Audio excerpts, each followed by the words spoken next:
Are we all ready? Right, good evening, councillors and officers of the council and members of the public. Welcome to the meeting of the Constitutional Review Committee. There's a few housekeeping rules. First of all, fire evacuation. If the fire alarm is activated, please vacate the offices via the stairs and do not use the lift. Assemble in Hawley Square on the green, and officers will assist you and advise you when it's safe to return. Filming, does anybody intend filming it? No, good. There's no member of the public to film it, good. If you've got mobile phones, could you please ensure they're turned off to silent or turned off and not used during the meeting? And please note the meeting is being live streamed for members of the public, except for any items of business where exempt or confidential information is considered following the exclusion of the press and public from the meeting. Does any member wish to speak under Council Procedure Rule 20.1? Good. Are there any apologies for absence? Okay, thank you. Are there any declarations of interest?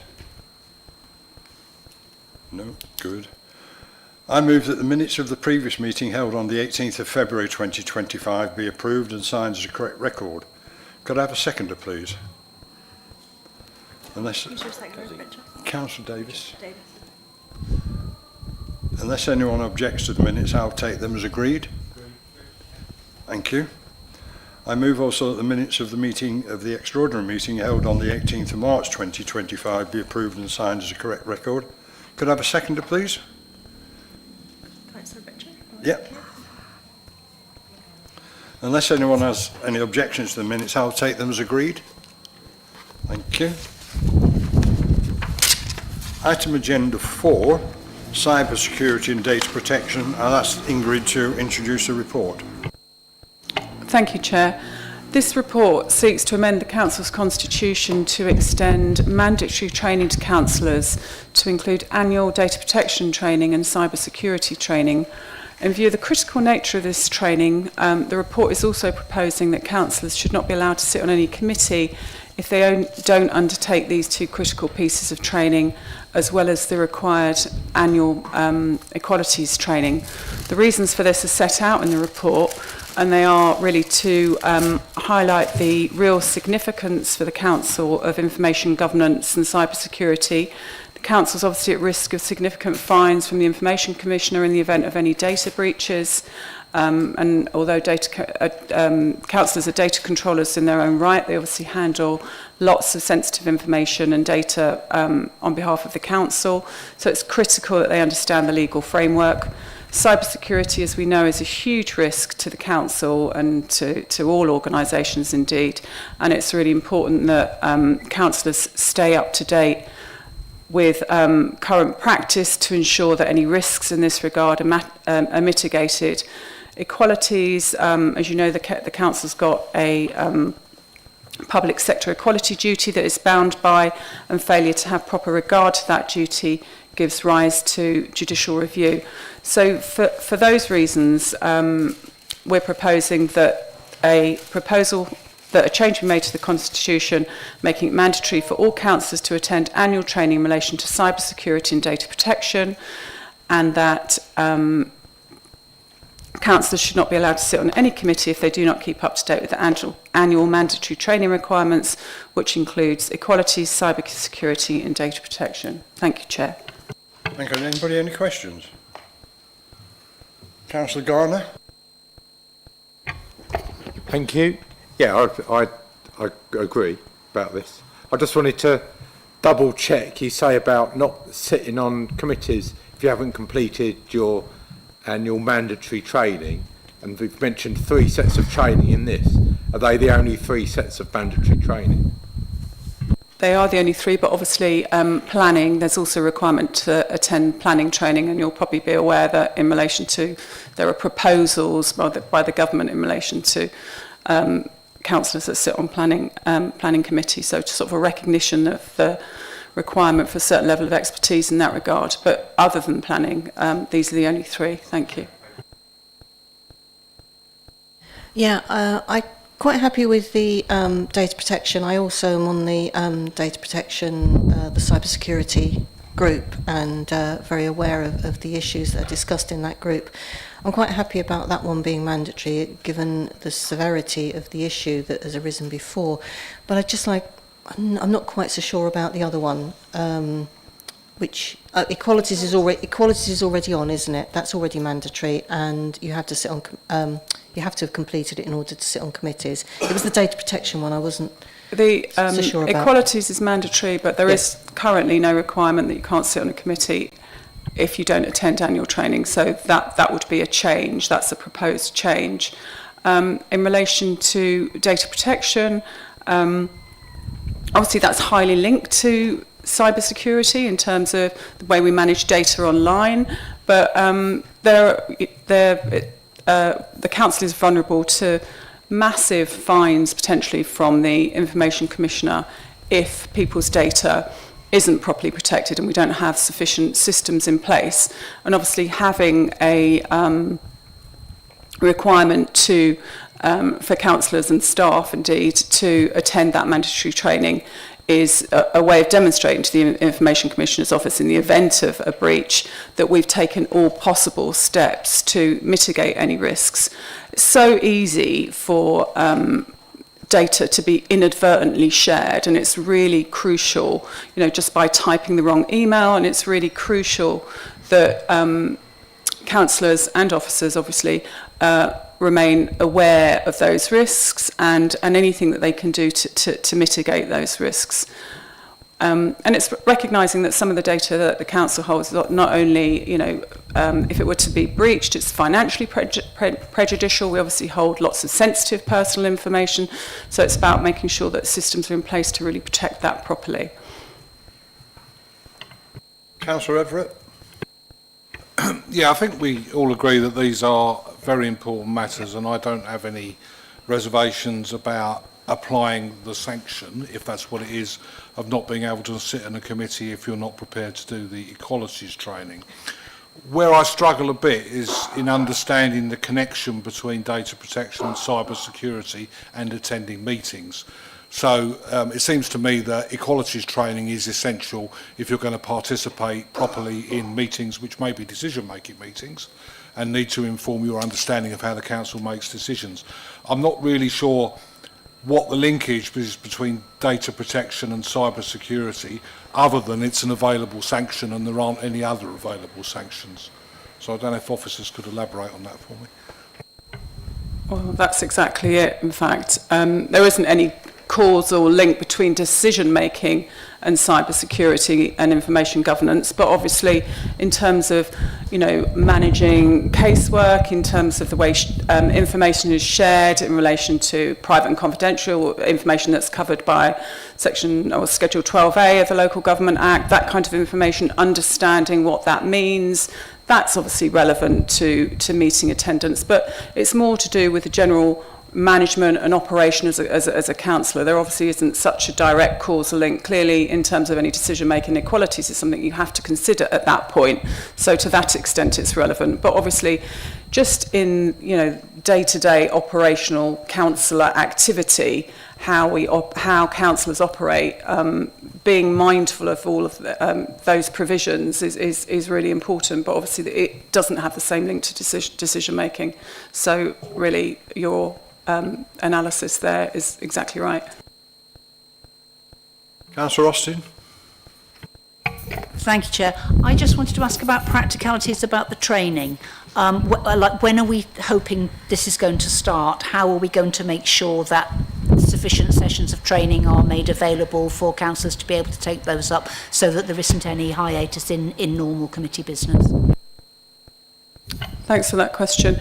Obviously, Democratic Services run a very comprehensive package of training, and we've discussed the importance, and I think that's arisen out of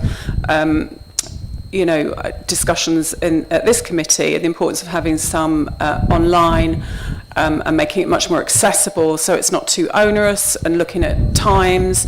And so obviously that's something we'll discuss. I think the new programme of training is about to be put together, and so we'll make sure that that we keep a careful record of councillors that have attended, but also that there's sufficient. The other thing that we've explored with HR is that it would be quite easy, already officers have to attend that training, and it's quite easy just to, which is online, and it's quite easy just to include counsellors in those 3 courses. We've checked that with HR, so that would be an easy way of just doing that. The online stuff, certainly. Yeah, come back, Councillor Rossi. Thank you, that's really helpful. And I think we've talked in other contexts about the opportunities for councillors and officers to do joint training, which seems beneficial in all sorts of other ways as well. So that sounds great. Thank you. Councillor Yates. Thank you, Chair.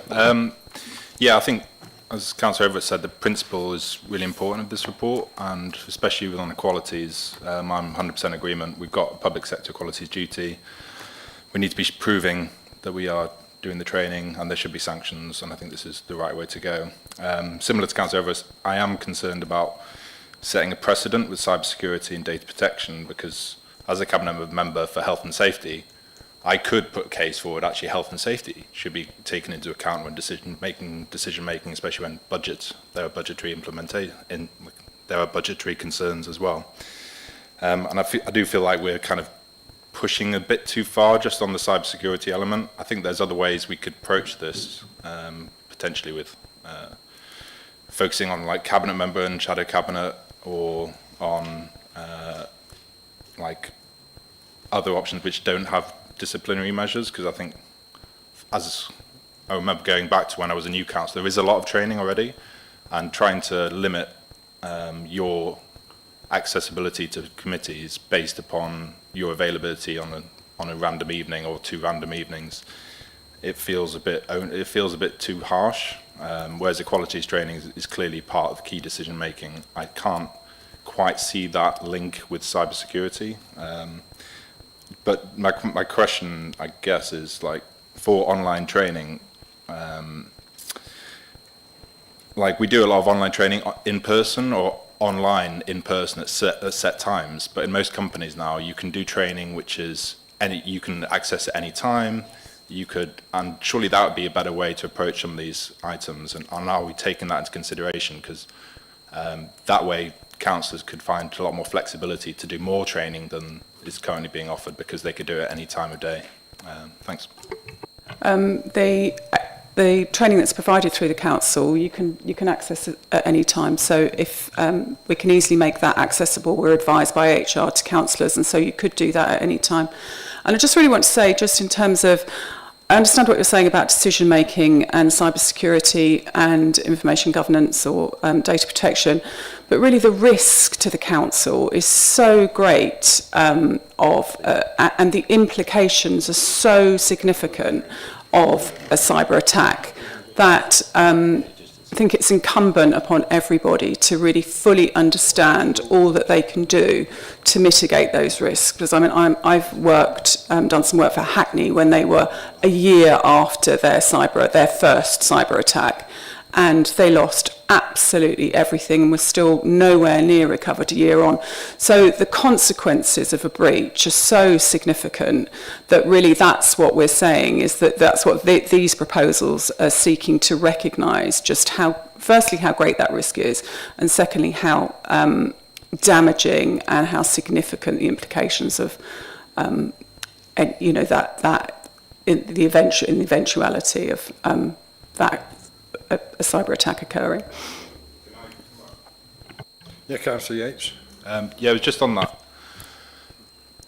The way, surely, I appreciate that if officers shared a confidential document with councillors by mistake, and they typed in Rob and they meant another Rob in the council, then that's the kind of information risk. But there is a kind of a slight difference between officers who have direct access to the server and councillors who probably don't. I know I don't have access to servers on my council laptop. I think that's fair to say. And I would say there's a slight difference between people who have access to all the servers and all the data and people who might get shared it.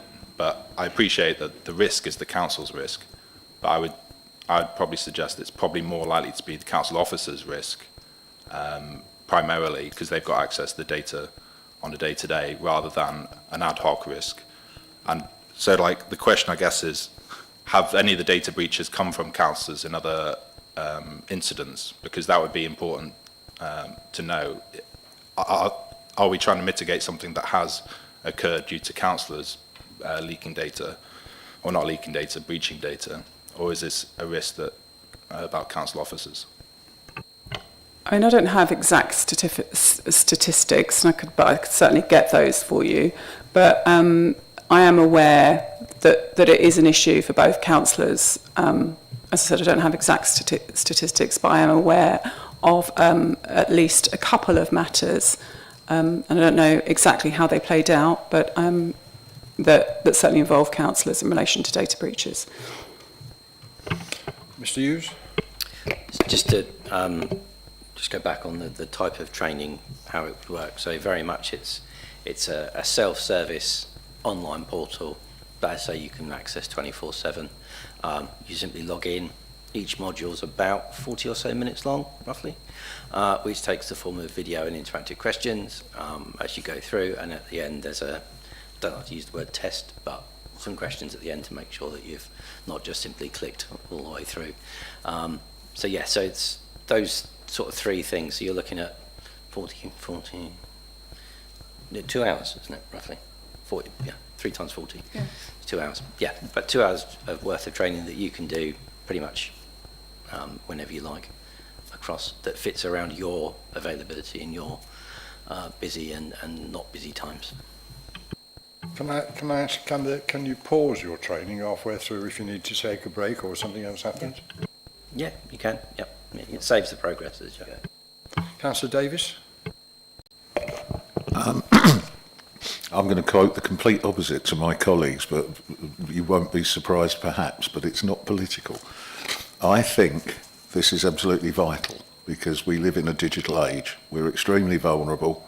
Data is, what they don't get, they make up. And if there's a vulnerability, this takes me back to a recent debate about PSPOs, if there's a vulnerability and the chance of that financial risk to the council, apart from reputational, and with things like cybersecurity, once you're a target, they'll be back more and more. It is a huge issue nationally with public authorities and things, and the private sector. We've only got to look at M&S in the last couple of months to see what cyber attacks can do. So I actually absolutely welcome mandatory training on cybersecurity. I like the idea of the online access. We used that 35 years ago in financial services for compliance training, and it was very good because if somebody wasn't getting the gist of something through, they can always revisit it, and it enables people to learn at their own pace. So I really welcome that, and the mandatory aspect of it, because I think if we all work to a set of standards, then that rising tide will raise all ships. And you're not leaving anybody behind. They can't say, oh, I didn't know. It protects the authority's reputation, but also protects the individual and gives them an understanding as to why this is important. Because I've been hacked financially, and until you've had that and understand, and that's a tiny little amount of work compared to what a corporate attack is. A nasty DOS attack on Thanet could impact 140,000 people. It's as simple as that. So, and the halo effect. So I actually completely welcome it. If I've got one concern, it's that in the mandatory elements, we're including DEI training on this report. And I'm not saying I don't think it should be done, but I'm concerned that we're conflating it into this report as opposed to doing another short report just saying that for the same reasons of risk, it needs to be made mandatory. Because otherwise, are we getting into the areas... One of the perversities of the democratic system is that anybody, irrespective of ability or experience, can stand. And I think Maidstone's experiencing quite a lot of this at the moment. If we start putting hoops in after the election process for too many mandatory hoops, are we saying they can only, that councillors can't sit on committees but would be able to sit at full council? Because if we were to say they weren't allowed to even vote at full council without that mandatory training, then we run the risk of conflicting that core democratic value, which, frustrating, yes, but it is there. So that's why I say it, and also just that I think that putting DEI in a report on compulsory data protection and cyber security training could leave us open to being accused of sort of sliding something in with it, as opposed to stating it and saying that's why. So, as I said, I'm not trying to be argumentative, but I do wholeheartedly support the mandatory training for cyber security, because I've recently had to change device. Updating and cross-loading stuff, I got all sorts of warnings. The emails are now flowing through onto the council emails. But for 48 hours, I was sitting the other weekend thinking, oh my God, I've done something wrong here, but it wasn't. It was just waiting for approval on that device.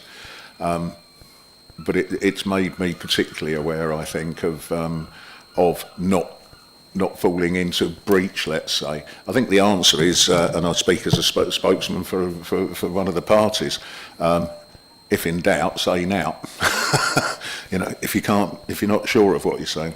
And that principle has to apply here, because we moan a lot as councillors that we don't get privileged information and that the stuff's barred from us unnecessarily.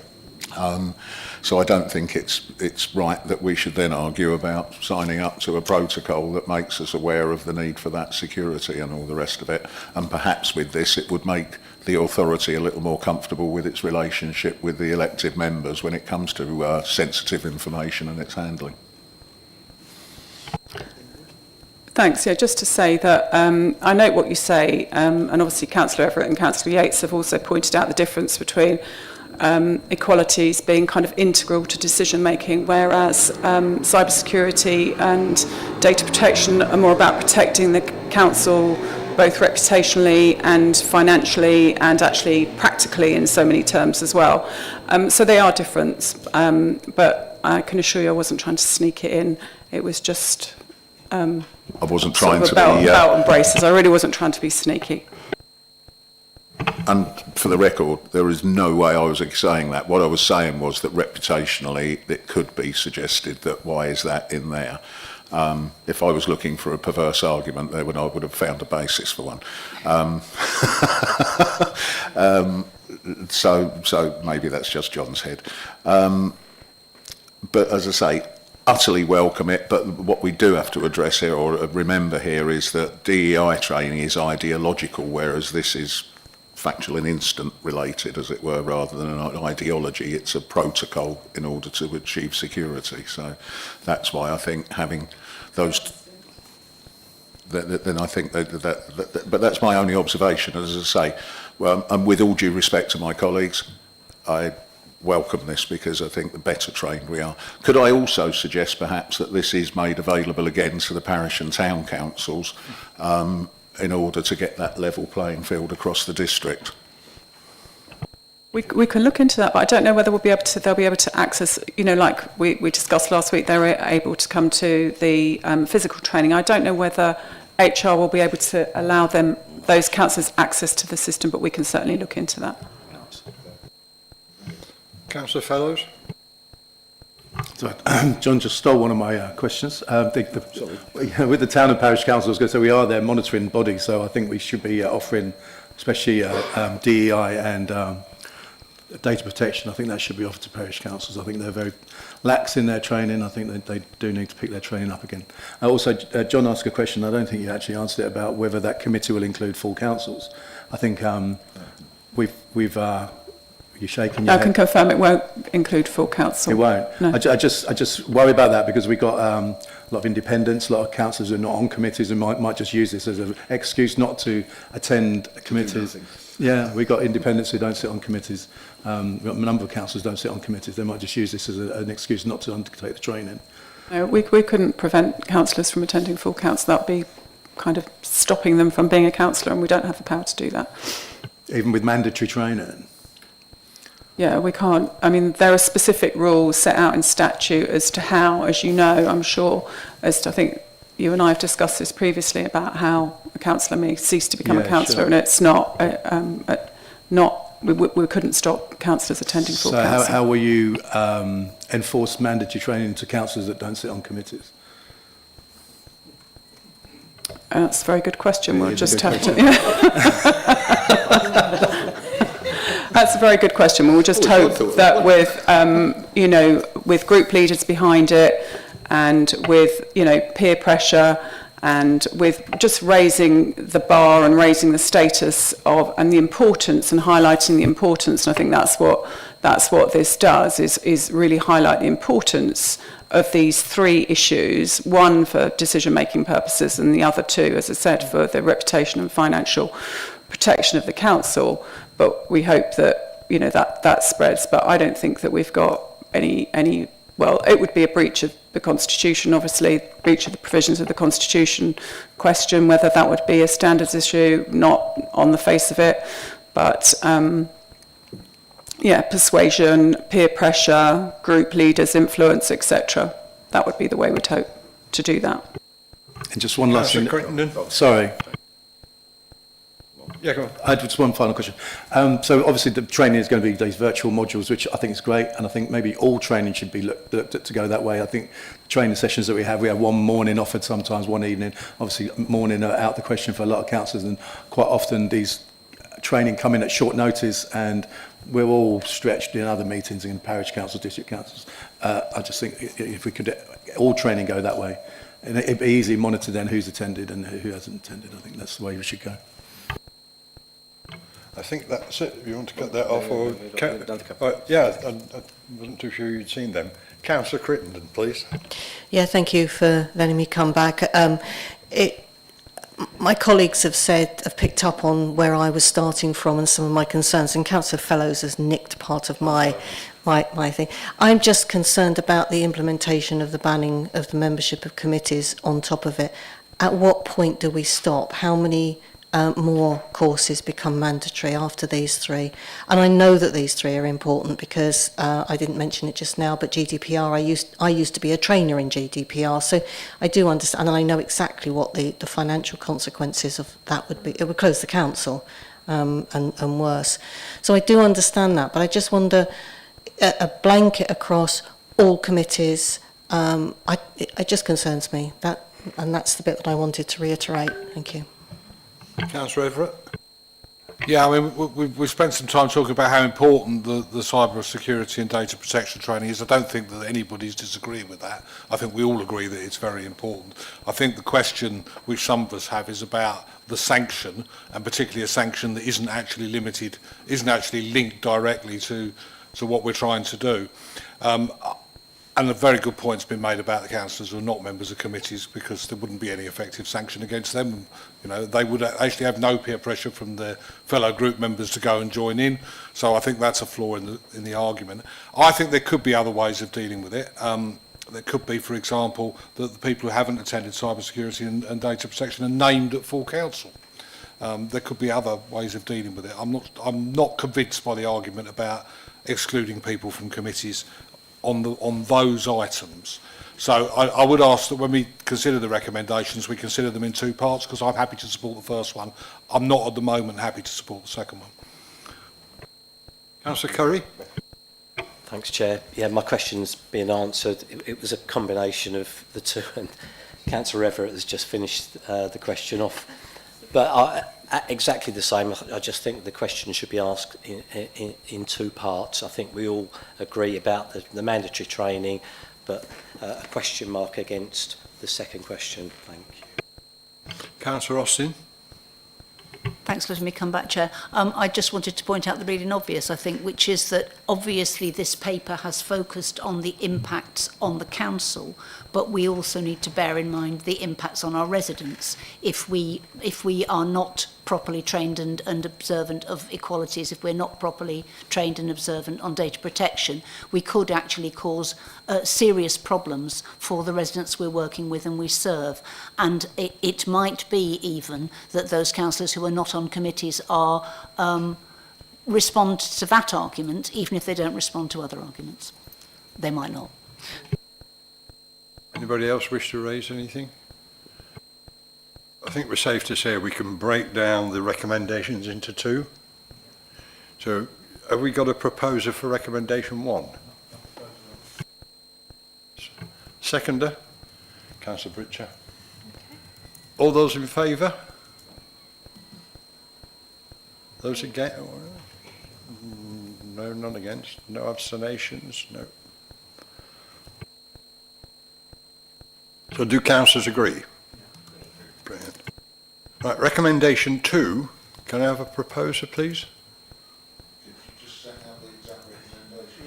Consider the proposal that councillors should not be allowed to sit on any committee if they do not keep up to date with their annual mandatory training requirements, which includes equalities, cyber security and data protection training.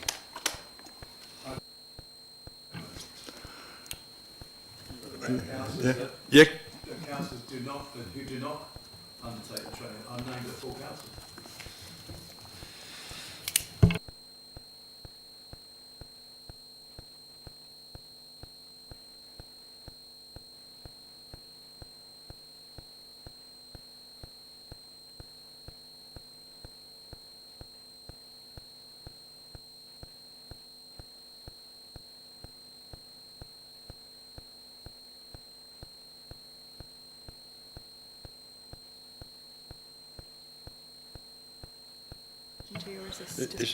I'll ask for an amendment to that recommendation. So, So I propose that. okay. Would you like to tell us what your amendment is? Okay, so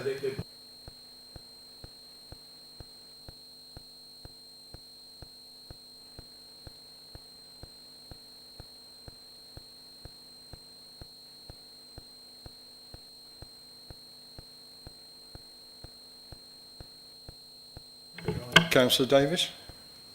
I'd like to suggest that a slight edit to those words which says they may be named at full council rather than will be, which allows for the process, let's say. However, given that there's obviously this business, we're using transparency to engineer an outcome, which is nothing wrong with that, rather than just head for a mention at council, which is there, gone, tomorrow, you know, today's papers are tomorrow's chip wrappers.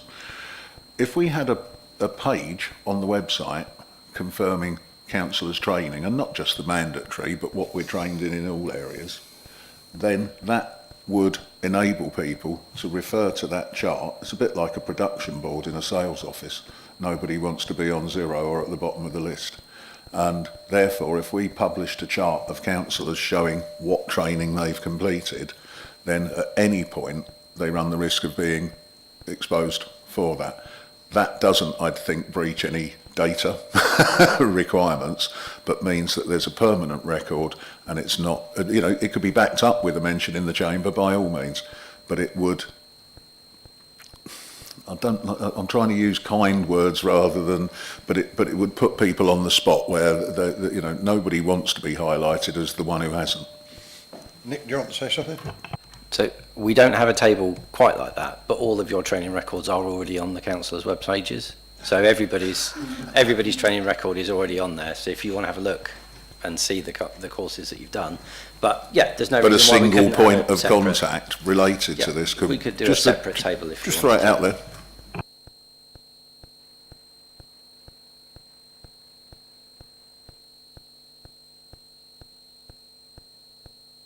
Councillor Everett? Well, firstly, I don't think the amendment's been seconded, so we shouldn't be discussing it, but leaving that to one side. I personally, I would discriminate between equalities on the one hand and cyber security and data protection training on the other, for the reasons that I said initially. What I think we should do is agree the first part of this first recommendation, take the second recommendation away and come back, so that members have an opportunity to discuss what they actually think is appropriate. And I can talk to my group, because I haven't had an opportunity to talk to my group about it. I'd like to hear what they've got to say.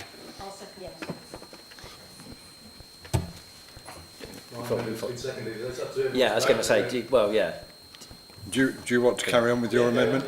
yeah. So Right. So the amendment is...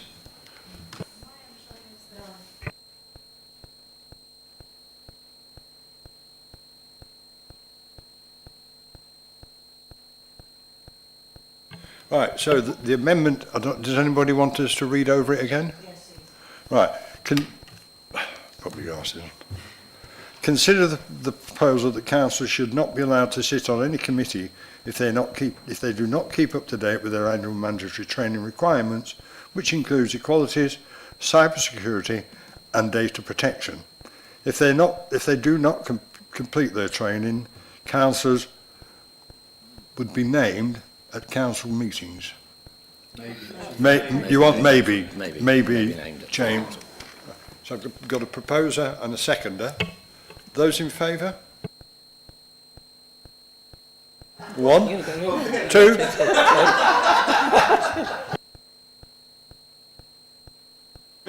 Move swiftly on. Those against? 1, 2, 3, 4, 5, 6, 7, 8. Abstentions? Any abstentions? Motion is Cool, yeah. Right. Motion's lost. So that motion is that amended motion is lost.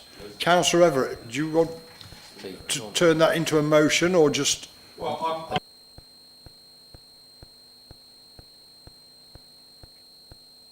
Apologies.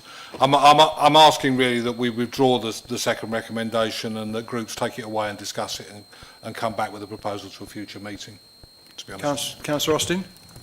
We were just saying we've thrown the baby out with the bathwater here, though, haven't we? Because we haven't got equalities now in there. Can we amend it in such a way that we can say that people are not allowed to be part of committees if they haven't done the equalities training, and then come back on the rest at a later date? Is that okay?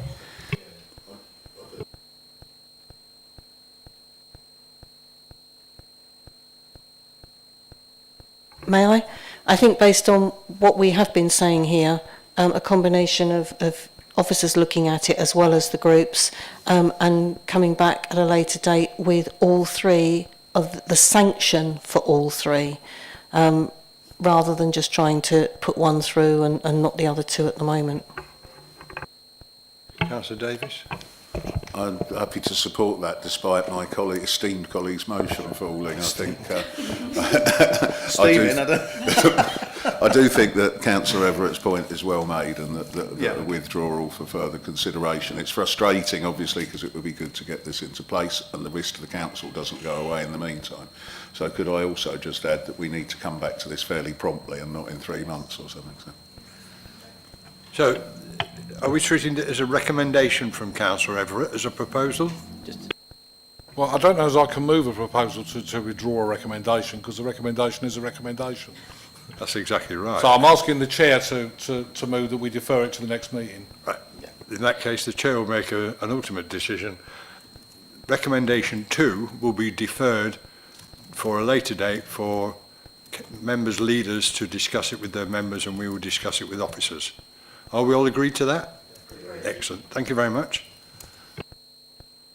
Item agenda 5, Mr. Hughes. Thank you, Chair. So this report details the work programme and the forthcoming items that the panel are going to look at over the course of this coming year. So topics already agreed are outlined at 3.2, so that's the licensing subcommittees and licensing board substitutes, speech lengths, including chair's discretion on that, rules of debate, and the number of opportunities to speak on an agenda item at varying different committee meetings, and the returning review of contract procedure rules as a result of the Procurement Act earlier this year, 2023. Yeah. Since the last meeting, we've had a number of additional suggested items. So I'm just going to go through those, and then at the end, the committee can then agree which ones it wants to add, of any, to its work programme, and we can schedule those in. So the first one of those is outlined at 4.1. So amending the planning procedure rules, and this is a request from the planning team, so that it increases the number of times that an application will come to a planning committee based around the number of, the extent of the relatives of the person putting in the application. So at the moment it's a member or an officer of the council. If you put a planning application in, then that needs to come to planning committee. It's being proposed that a direct relative of an officer of the council or a member, so that's the mother, father, brother, sister, son, daughter, husband, wife or partner, also be brought to a committee as standard. Okay, do we want to talk about them individually as we go, or? I was going to say, should we break it down into different ones?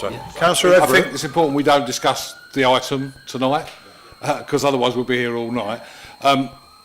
Apart from the fact that I'm not convinced the council knows who people's relatives are, the government planning bill includes regulations which allow the Secretary of State to introduce restrictions on the scheme of delegation and to impose a scheme of delegation on the council, which I'm not very impressed by.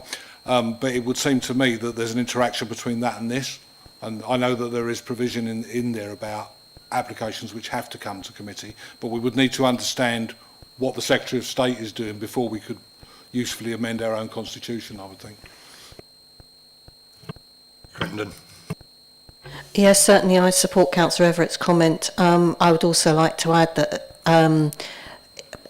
maybe I never knew my mother. My primary carer might have been my grandmother or an aunt or an uncle or a foster carer. I think you're opening up a can of worms if you're assuming that a direct relative is a parent and not necessarily a sibling. An important sibling could be foster, step or whatever. So I just would say I think you need to go away and look at actually how that's worded if this is accepted. Well, I was going to say, we don't need to discuss it tonight. It will go on the future CRC meeting. What about item 4.2? So 4.2, this came out of the Overview and Scrutiny Panel meeting on the 15th of April, where we took an appeal report as per the current petition scheme back to the OSP panel. As part of their recommendation, they asked that the petition scheme is to be reviewed by this committee. Essentially, the petition in question was rejected, but it did have a significant number of signatures to that petition. The panel at the time felt that that was a lot of effort for somebody to go to, which is a fair point, and that there should be some more regulated set of circumstances outlined in the Constitution to say what would happen with those large-scale petitions that are rejected, rather than simply just saying, well, thanks very much, but that was it.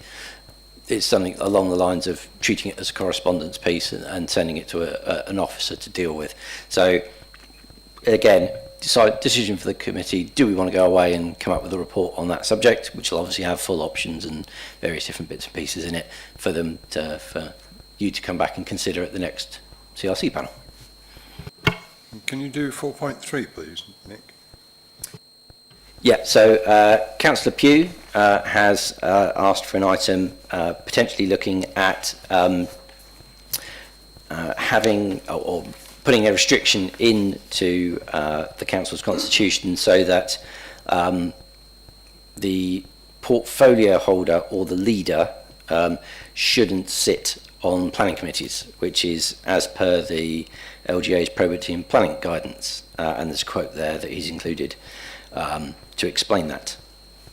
Again, as I say, is that something that the panel wants to look at towards a future meeting? Councillor Garner? Yeah, but yes, I think it is something that we should look at, and without obviously getting into a debate about it. I was looking into this a bit, and if we're going to be looking into this and considering this, then I think it would be an opportune moment to consider whether portfolio holders or members of the cabinet should sit on planning committees at the same time, so as we could do do it all in one go. I was reading an interesting paper in preparation from, I think it was the Association of Democratic Services Officers. An excellent, Very fine organisation. I should declare my membership of. Which recommended that that cabinet members would not be appointed to planning committees, and I know a number of other councils have that in their constitution. So if we're going to do it, which I think we should, then can we do it for all cabinet members and not just... That's my suggestion. Councillor Davis, quick one. I totally support Councillor Garner's comments. I don't think it's just planning. I think we need a discussion on this with cabinet members on any committee. Because if you're a decision maker, then it can be. Then I think there is the potential for conflict. And again, I'm not saying that anyone's conflicted. I'm just saying the potential is there. So I think there is. I think we do need to develop this discussion, as Councillor Garner has said, perhaps looking at it across decision making committees, not just on planning. Can we do Councillor Everett? Yeah, I think, to be honest, that's a misunderstanding of governance processes.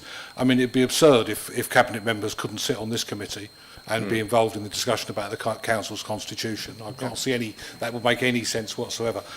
In terms of the planning committee, as you're aware, I'm not a regular member of the planning committee, so in a sense this is semantics. The only time that, and the only reason that I turn up at planning committee is because we're short of members to attend, and that happens once or twice, maybe 3 times a year at most, and I think members of the planning committee know that. So I think that I think there's an intent to imply that there's something improper in the role of the leader on the planning committee. I don't think there's any evidence to support that whatsoever. I think that's why it was put in, to be honest with you. But that's okay. I do think it's a proper subject to discuss. I do think it's a proper subject to discuss. I don't personally think that it's sensible to try and exclude all cabinet members from the planning committee. I think that we have experienced cabinet members who bring something to it. They don't consider applications from the council. They only consider applications which are not from the council. So I don't really see how they can be conflicted. But, by all means, let's have the conversation. Councillor Austin, did you want to say something? I just wanted to say that I think that somebody being a substitute on the committee is actually covered in the wording of the suggested, Councillor Pugh's suggested discussion. Okay, so can we take the recommendations 1, 2 and 3 separately? So, do we have a proposer for recommendation 1? Was the recommendations to put them on the future meetings of the CRC? Did you get those? Could you propose and seconder? Councillor Britcher, Councillor Davies proposed, Councillor Britcher second. This is 4.1, isn't it? Yeah, this is 4.1, yeah. Do members agree? Can I just note that it is actually on the agenda for, on the schedule, that item does appear to be on there, or have I misread it? It's new suggestions to go on meetings. For the September meeting? Yeah. Sorry, let me just... That's agenda for September meeting. It does say at the top on 5.1, and potential items, that paragraph 4, if agreed. So that's where they would fit in if they were agreed. If they're not, we just hike them out. I just need to reiterate my point that it seems daft to bring that to the Constitution Review Committee while the Planning and Infrastructure Bill is going through, and we don't know what the regulations that the Secretary of State might set as a result of that bill are. So I understand the motivation for bringing it forward. I'm sceptical about its practicality, but I would suggest we wait and do it a bit later so we know actually what the context that we'd be considering it in is. And perhaps we could do like we've done this evening with the second recommendation for the earlier report, that defer it back if we haven't got to that stage when the next meeting's held. Okay. Right. Recommendation 2, 4.2.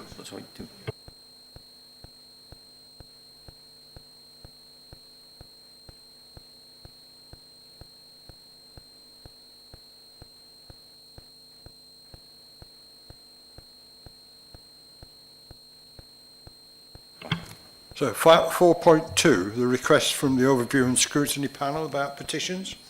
Could I have a proposer? Councillor Curry, the seconder, Councillor Austin. Brilliant. And the final one is 4.3, which is the role of councillors who sit on planning committees. Can I have a proposer, please? Councillor Fellows, seconder, Councillor Garner. Yeah, does that just confirm that could include covers roles of cabinet members as well? All cabinet members. Yeah. Well, that's the discussion to be had, isn't it? Yes, that should be the discussion. That would be, yeah, okay. No, it's just, it doesn't mention that in the words, that's all. I mean, if we're going to go down that road, I'd like to add leaders of opposition groups as well. Yeah. You know, I mean, why not consider everything?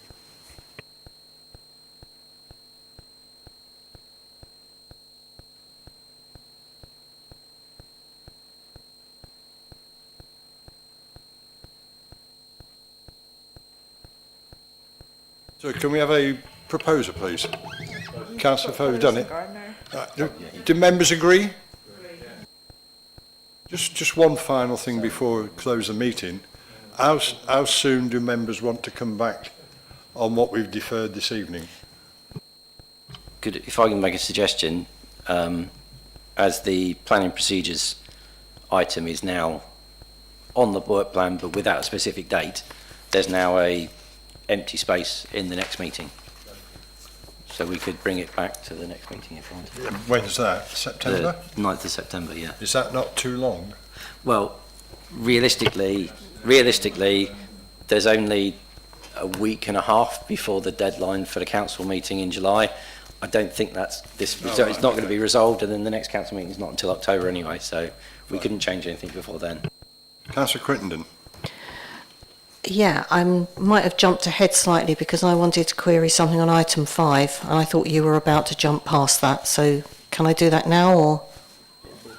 Item 5, 13th of January and the 31st of March. Item 2 on the 13th of January is rules of debate, number of opportunities to speak on an agenda item.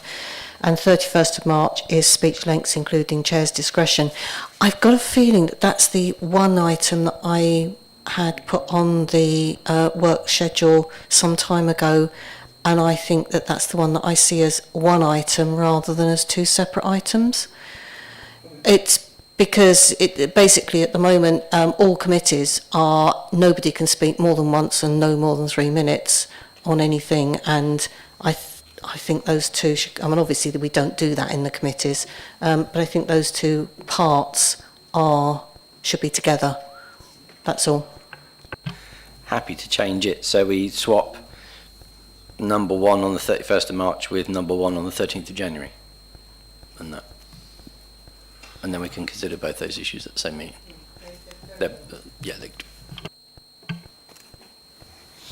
Councillor Davis before Councillor Everett.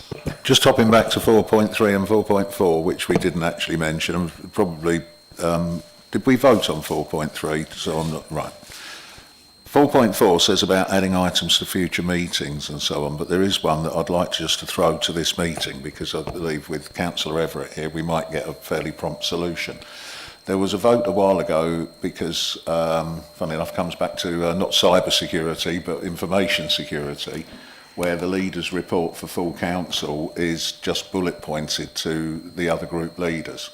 That obviously is disadvantageous to those of us who are other group leaders in terms of preparing a substantive answer to it. As Councillor Everett is here, I wondered if I could propose that, given that that was done to prevent a particular individual who had clearly leaked information, we now have different group leaders and a completely different structure other than Councillor Everett still leads his group. And I wondered whether there was any room for us to actually have a bit more transparency and dialogue so that we can give a better response in the chamber and do a better job for the residents. Could we discuss that, or is it got to go on to an agenda for the future? Sorry to ambush you with that. Well, 4.4 is just obviously what Democratic Services put out. If you've got something you want to attach to an agenda, then let Democratic I can send you this through. I just wondered if we could deal with it now. It's not a recommendation as such, it's just an advisory, isn't it, 4.4? Well, we should note that to notify other councillors, but I thought I'd use that as an opportunity just to bring this little part in because we hadn't got it on the agenda, but I believe it is relevant given the recent changes in leadership of the groups, and I'm just trying to get a more effective outcome obviously for everybody. Councillor Garner. Yeah, I'd just like to give Councillor Davis the opportunity to clarify one of the things that he said. He said this leakage is now no longer an issue because of the change of leadership. Well, pointing at me. I may have been waving my arm randomly, but my apologies to my colleague, because I certainly was not referring to Councillor Garner, as I'm sure all in the room are well aware. But no, sorry, Mike, that's, yeah, no. On the other hand. Councillor Garner, if you want me to rebuke him, I will do. Councillor Everett, do you wish to say something? I think it's a legitimate subject for this committee to discuss, is as much as I'd want to say, to be honest with you. I mean, I don't actually think that the formulaic process that we had previously is the right way to do things. I think that it means that the leaders' report has to be finalised too early.